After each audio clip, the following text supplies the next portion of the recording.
But first, we wanted to talk to you about the news today that the Obama administration is going to be ordering automakers to increase fuel economy of automobiles sold in the U.S. by 35.5 miles per gallon by 2016, which is 4 years earlier than originally intended. What's your reaction to this announcement?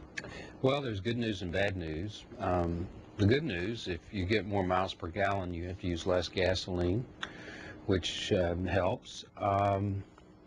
There are less emissions, which helps.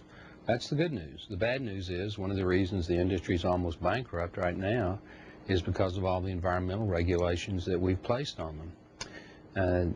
Not too many years ago, we were, buying in the neighborhood of 20 million new cars and trucks every year here in the United States, and this year we're probably going to buy about 9 million, which is about half of what we were doing.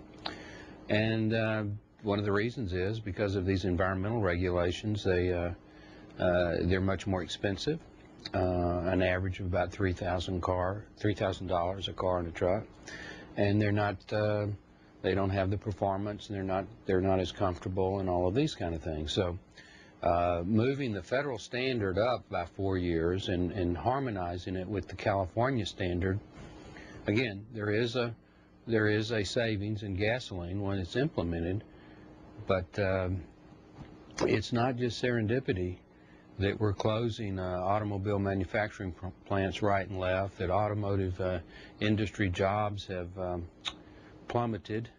And it's not the only reason, but part of it is because of these tighter regulations. So like I said, there's good news and bad news. The auto industry, though, apparently is on board for the new regulations. Part of it is they may not have much of a bargaining position as they stand right now, but if the auto industry is on board behind it, do you think that they could have some positive effects that they're seeing? Well, again, there is, once it's fully implemented, a new car and truck sold in the United States is not going to use as much gasoline, and that's a good thing. That's less imported oil, and you have all of that.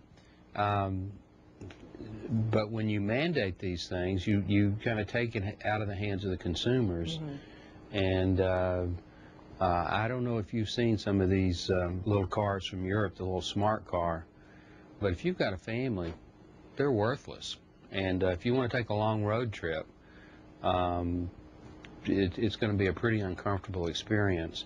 The United States is not Europe. The United States, outside of the major older eastern cities like New York and Philadelphia and Boston and some of those cities, is a vertical society. People live one place. Most adults and teenagers have their own car or truck. And you move around. That